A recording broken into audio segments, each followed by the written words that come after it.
जिले में अस्पताल में आज राज्य विधायक रोहित साहू और महिला बाल आयोग की सदस्य लक्ष्मी वर्मा ने औचक निरीक्षण किया, जहां स्वास्थ्य सेवाओं की बदहालत स्थिति सामने आई।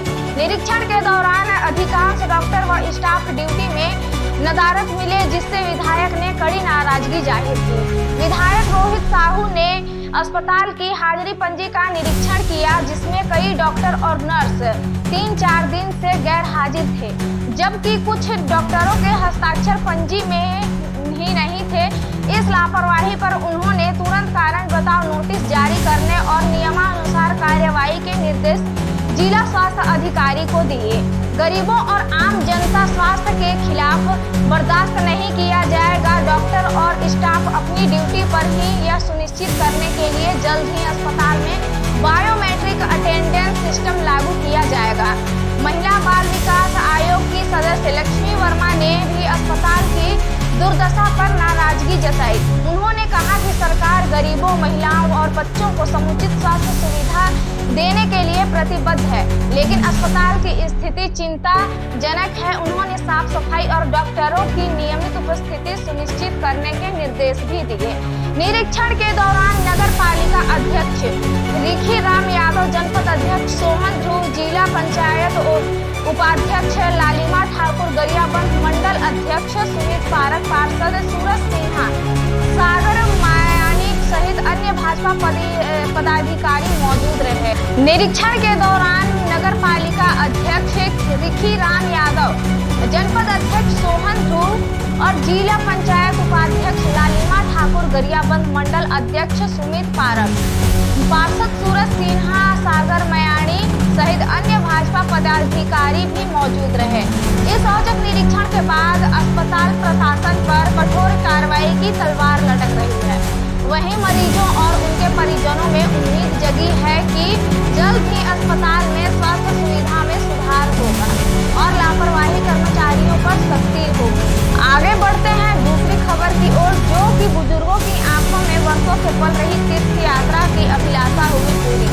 पहली विशेष ट्रेन में 780 श्रद्धालुओं तिरुपति, मदुरै, रामेश्वर रवाना हुआ और परित्यक्ता महिलाओं को भी अब मिल सकेगा मुख्यमंत्री तीर्थ दर्शन योजना का लाभ। रायपुर मुख्यमंत्री विष्णुदेव साय ने आज रायपुर रेलवे स्टेशन में पहली विशेष तीर्थ यात्रा ट्रेन को तिरुपति, मदुरै और रामेश्वर के लिए हरी झंडी दिखाकर रवाना किया है।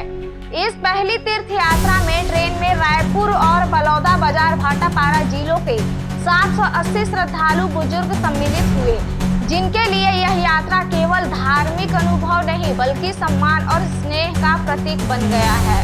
प्रदेश के बुजुर्गों की वर्षों की पुरानी अभिलाषा आज पूरी हो गई, जब मुख्यमंत्री विष्णुदेव साय ने मुख्यमंत्री तीर्थ दर्शन योजना का विधिवत शुभारंभ किया। मुख्यमंत्री साय ने तीर्थ यात्रा पर जा रहे बुजुर्गों से आत्मीय चर्चा करते हुए कहा कि आप सभी मेरे चेहरे पर जो खुशी वही मेरा संतोष है। उन्होंने कहा कि रामेश्वर में आप लोग पवित्र राम सेतु देख सकेंगे, ज्योतिर्लिंग का दर्शन कर सकेंगे। आप लोग मदुरै तीर्थ यात्रा का भी दर्शन करेंगे, जहां मीनाक्षी मंदिर है। तिरुपति में बालाजी का दर्शन करेंगे। दक्षिण भारत के तीर्थ स्थलों को देखने का यह सुंदर अवसर है आप लोगों के लिए। मुख्यमंत्री साय ने कहा कि प्रदेश में मंत्री रामलला अयोध्या दर्शन योजना अंतर्गत अब तक 22,000 अधिक श्रद्धालुओं अयोध्या में श्री रामलला के दर्शन कर चुके हैं। मुख्यमंत्री साय ने कहा कि प्रयागराज में 144 वर्षों के उपरांत महाकुंभ का आयोजन हुआ। छत्तीसगढ़ के तीर्थ यात्रियों ने भी बड़ा संख्या में कुंभ में हिस्सा लिया। छत्तीसगढ़ के तीर्थ यात्रियों की सेवा के लिए और उनकी सुविधा का ध्यान रखने के लिए हमने प्रयागराज मेला क्षेत्र में छत्तीसगढ़ पवेलियन तैयार किया था। यहाँ लगभग 4.5 एकड़ में तीर्थ यात्रियों के रुकने के इंतजाम थे। यह हमारा सौभाग्य है कि हम गंगा जी में स्नान करने पहुँचे। प्रदेश के रुकने के इंतजाम थे। यह हमारा सौभाग्य है कि सेवा कर हमें मुख्यमंत्री साय की अब श्रद्धालुओं की यात्रा मुख्यमंत्री तीर्थ दर्शन यात्रा योजना के अंतर्गत निरंतर होती रहेंगी।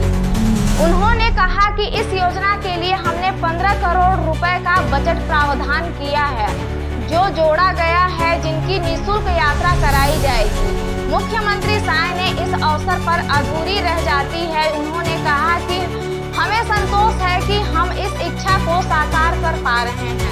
उन्होंने बताया कि योजना में विधवा और परित्यक्ता महिलाओं को भी शामिल किया गया है, जिसने उन्हें भी धार्मिक स्थलों के दर्शन का गौरव प्राप्त हो।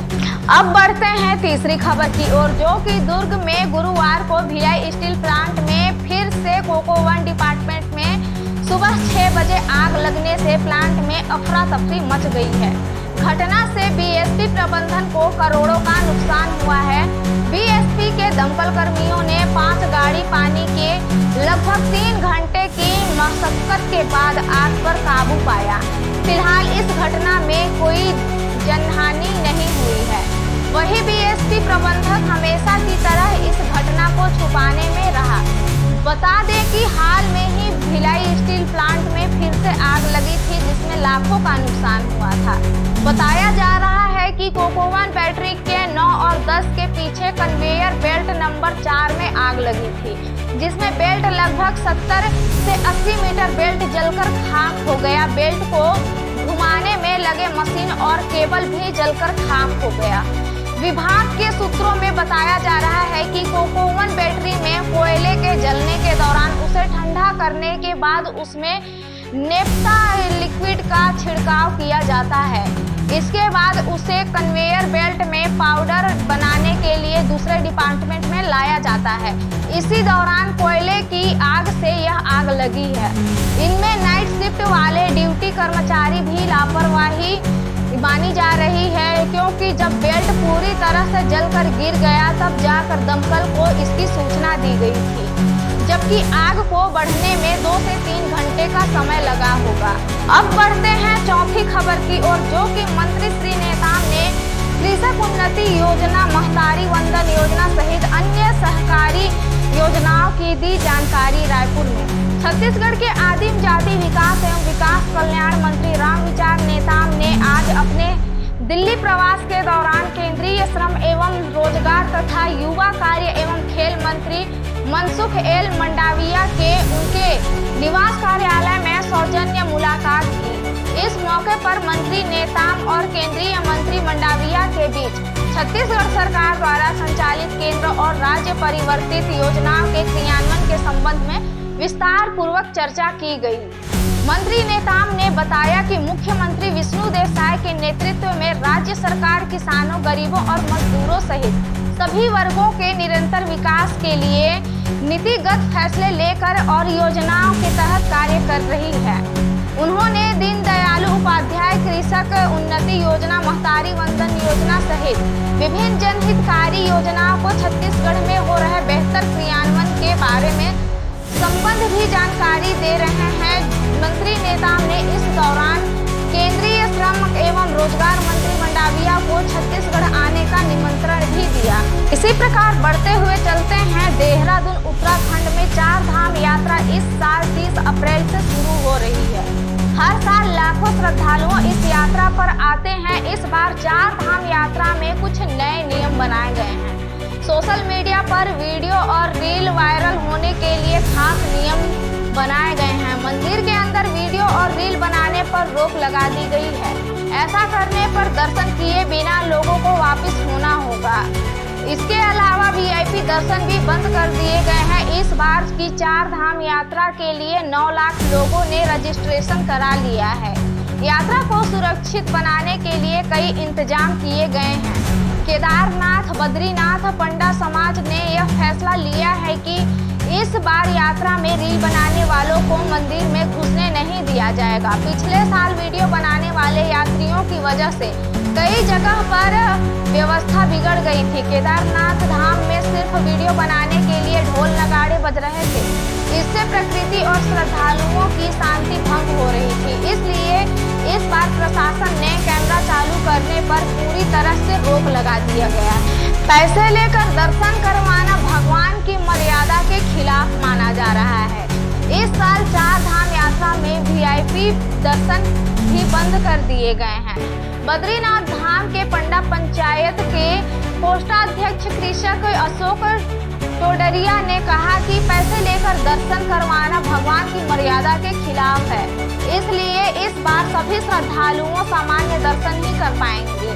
इससे सभी को दर्शन करने का सामान्य मौका मिलेगा। मौसम खराब होने पर यात्रियों के लिए बने 10 होल्डिंग स्थल चारधाम यात्रा 30 अप्रैल से 2025 अक्षय तृतीया से शुरू होगी। सबसे पहले गंगोत्री और यमुनोत्री धाम के कपाट खुलेंगे। इसके बाद बद्रीनाथ धाम के कपाट श्रद्धालुओं के लिए खोली जाएगी। यात्रा मार्ग को 10-10 किलोमीटर हिस्सों में बांटा गया है। हर हिस्से में 6 पुलिसकर्मी तैनात किए गए हैं। अगर मौसम खराब होता है तो यात्रियों को राहत देने के लिए 10 जगहों पर होल्डिंग स्थल बनाए गए हैं। यहाँ पर खाने पीने और दूसरी जरूरी चीजें भी मिलेंगी। इसी प्रकार नई ताजी खबरों के लिए जुड़े रहें हमारे साथ अजीजी 24 न्यूज पर। धन्यवाद।